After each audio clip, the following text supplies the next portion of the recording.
గత 2, 3 రోజుల నుంచి ఎటు చూసినా, ఏ గ్రూప్‌లో చూసినా టెట్‌కు సంబంధించినటువంటి న్యూసే సర్క్యులేట్ అవుతుంది. మరి ప్రభుత్వ ఉపాధ్యాయులకు టెట్ తప్పనిసరిగా ఉండాలని హైకోర్టు ఆదేశాలు జారీ చేయడం జరిగింది. మరి టెట్ ఎవరెవరు రాయాలి, ఎవరెవరు రాయకూడదు అనేది ఈ వీడియోలో తెలుసుకుందాం. హాయ్ ఫ్రెండ్స్, అందరికీ నమస్తే. నా పేరు వెంకటేష్. కొన్ని అనివార్య కారణాల చేత వీడియోస్ చేయలేకపోయాను. మరి ఇప్పటి నుంచి మన ఛానల్లో రెగ్యులర్గా వీడియోస్ అప్లోడ్ చేయడం జరుగుతుంది. కాబట్టి ఎవరైతే మన ఛానల్ని ఫస్ట్ టైం కనుక విజిట్ చేస్తే ఖచ్చితంగా సబ్స్క్రైబ్ చేసుకోండి. టెట్కు సంబంధించినటువంటి ఒక 3 ముఖ్యమైన విషయాలు ఒకసారి చూసుకున్నట్లయితే, ఎవరైతే 2010 ఏప్రిల్ 1 కంటే ముందు ఎవరైతే ఉపాధ్యాయులు కనుక ప్రమోషన్ పొంది ఉన్నారో వారికి టెట్ రాయాల్సిన అవసరం లేదు. ఇదొక 1 పాయింట్. నెక్స్ట్ 2010 తర్వాత, అంటే 2010 ఏప్రిల్ 1 తర్వాత ఎవరైతే ఉపాధ్యాయులు ప్రమోషన్ పొంది ఉన్నారో వారికి టెట్ ఖచ్చితంగా ఉండాలని సుప్రీంకోర్టు ఆదేశాలను ఇవ్వడం జరిగింది. టెట్ లేకుండా ప్రమోషన్ పొంది ఉన్న టీచర్లకైతే కంపల్సరీ 2 సంవత్సరాల లోపు టెట్ అయితే క్వాలిఫై ఖచ్చితంగా కావాలని చెప్పింది. మరి అదేవిధంగా 2012 తర్వాత ఎవరైతే రిక్రూట్ అయిన టీచర్లు ఉన్నారో వారికి టెట్ ఎలాగో అవసరం ఉండదు. అదేవిధంగా 2012 తర్వాత డిఎస్సి వాళ్ళకి టెట్ రాయాల్సిన పని ఉండదు. ఎందుకంటే వీళ్ళు ఆల్రెడీ టెట్ డిఎస్సి రాసి ఉన్నారు కాబట్టి ఇది గమనించగలరు. సాధారణంగా ఆస్పిరెంట్స్ ఏం చేస్తారంటే, ప్రజెంట్ ఇప్పుడు నోటిఫికేషన్ లేవు కదా, నోటిఫికేషన్ వచ్చిన తర్వాతనే మేము ప్రిపరేషన్ స్టార్ట్ చేస్తాము అని చాలామంది అనుకుంటారు. అది సర్వసాధారణంగా తప్పు. మరి ప్రిపరేషన్కు నోటిఫికేషన్కు అసలు సంబంధం లేకుండా మనము ప్రిపరేషన్ను స్టార్ట్ చేయాలి. నోటిఫికేషను ఎప్పుడు వచ్చినా సరే మనము ప్రిపరేషన్ను కొనసాగిస్తూ ఉండాలి. మనము నోటిఫికేషన్ వచ్చే సమయానికి మన సిలబస్ ఒక దాదాపుగా 70%, 80% వరకు మనం కనుక రీచ్ కాగలిగినట్లయితే మనకు జాబ్ వచ్చే అవకాశాలు ఎక్కువగా ఉంటాయి. కాబట్టి నోటిఫికేషన్ను దృష్టిలో పెట్టుకోకుండా మనము ముందుగానే ప్రిపరేషన్ను స్టార్ట్ చేయాలి. ముందుగా సిలబస్ని డౌన్లోడ్ చేసుకోండి. ఆ సిలబస్లో ఏ టాపిక్స్ ఉన్నాయో క్లియర్గా ఒకసారి చూడండి. మనము ఏ టాపిక్స్ చదవాలో అవే సిలబస్లో ఉంటాయి కాబట్టి మనము సిలబస్ కాపీని ఖచ్చితంగా ముందర ఉంచుకోవాలి. అదేవిధంగా ప్రీవియస్ పేపర్స్ మనము డౌన్లోడ్ చేసుకున్నట్లయితే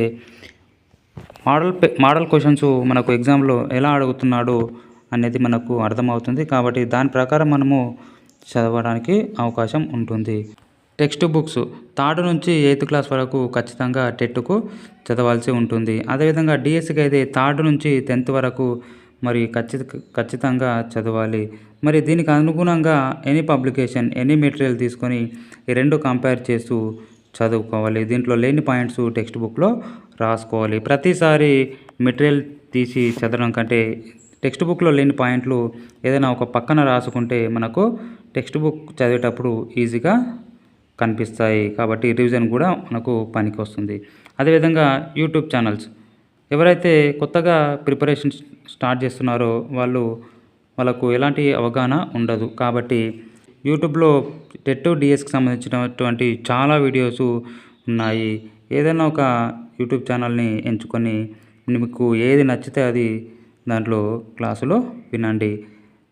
అదేవిధంగా కోర్సులు, ఈ యాప్లు డౌన్లోడ్ చేసుకొని ఏదైనా ఒక యాప్ని పర్చేజ్ చేసుకున్నట్లయితే 6 months వ్యాలిడిటీ తోటి లేదా 1 year వ్యాలిడిటీ తోటి మనకు టెట్ డిఎస్సి సమాచారం అయితే పూర్తిగా వాళ్ళు అందించడం జరుగుతుంది. కాబట్టి మనము ప్రిపరేషన్ క్లాసులు వినేటప్పుడు ఖచ్చితంగా పెన్ను, పేపరు లేదా నోట్బుక్లో క్లియర్గా రాసుకోవాలి. ప్రతి పాయింట్ను క్లాస్ వినుకుంటూ రాసుకుంటూ మనకు క్లియర్గా అర్థమవుతుంది.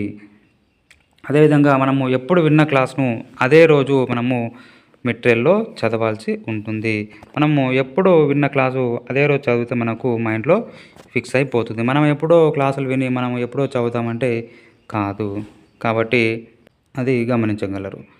నెక్స్ట్ అదేవిధంగా షార్ట్ నోట్స్, మరి షార్ట్ నోట్స్ను ఎలా తయారు చేసుకోవాలి? మనము టెక్స్ట్ బుక్ లేదా మెటీరియల్ కానీ చదివేటప్పుడు ఇంపార్టెంట్ పాయింట్స్ మనకు ఏవనిపిస్తాయో అవి ఖచ్చితంగా ఒక షార్ట్ నోట్స్ రూపంలో రాసుకోవాలి. ఎందుకంటే మనకు రివిజన్ అప్పుడు చాలా మనకు హెల్ప్ అవుతుంది. ఈ షార్ట్ నోట్స్ రాసేటప్పుడు మనము టెక్స్ట్ బుక్ 100 పేజీలు ఉంటే ఆ 100 పేజీలు మళ్ళీ మనము యాజ్ ఇట్ ఈస్గా రాస్తే అది షార్ట్ నోట్స్ కాదు, కాపీ నోట్స్ అవుతుందని గుర్తుంచుకోండి. మనకు ఏదైతే ఇంపార్టెంట్ అనిపిస్తుందో అది మాత్రమే రాసుకోవాలి. ఈ షార్ట్ నోట్స్ గురించి ఒక సపరేట్ వీడియో చేశాను. అది ఎలా రాసుకోవాలి, ఏమేమి చేయాలనేది ఒక వీడియో సపరేట్గా చేయడం జరుగుతుంది. Next model papers. ఈ మోడల్ పేపర్స్ అనేవి మోడల్ క్వశ్చన్స్ మనము చేస్తూ ఉంటే మనకు క్వశ్చన్ అడిగే విధానము తెలుస్తుంది. మనము ప్రిపరేషన్ ఒక్కటే చేసుకుంటూ పోతే మనం డైరెక్ట్గా ఎగ్జామ్కి వెళ్ళినప్పుడు క్వశ్చన్ చదివేటప్పుడు కింద ఆప్షన్స్ అన్నీ 4 ఆప్షన్లు ఒకే విధంగా ఉంటాయి. కాబట్టి మనము ఎన్ని ప్రాక్టీస్ బిట్స్ చేస్తే మనకు అంత అవగాహన ఉంటుంది. కాబట్టి మోడల్ పేపర్స్ అనేవి చాలా ఇవి కూడా కీ రోల్ ప్లే చేస్తాయి. అదే మరి టెస్ట్ సిరీస్. ఈ టెస్ట్ సిరీస్ కూడా కొనుక్కోండి. 100 రూపాయలకు తక్కువ ప్రైస్కే మనకు అమ్ముతూ ఉంటారు. కాబట్టి ఈ టెస్ట్ సిరీస్ కూడా తీసుకొని మనము మోడల్ ఎగ్జామ్స్ రాయడము అత్యంత ఇంపార్టెంట్. అదేవిధంగా మాక్ టెస్ట్. ఇది ఎగ్జామ్ మన సిలబస్ మొత్తం కంప్లీట్ అయ్యి ఒక 1 మంత్ గ్యాప్ ఇంకా సమయం ఉందనేసరికి మనము మాక్ టెస్టులు అనేవి ఖచ్చితంగా రాయాలి.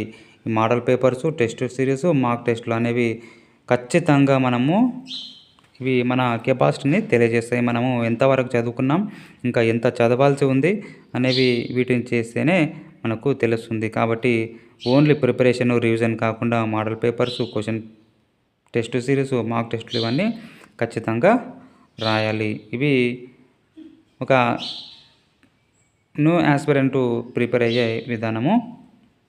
వీడియో కనుక నచ్చినట్లయితే లైక్ చేయండి, షేర్ చేయండి. Thank you for watching.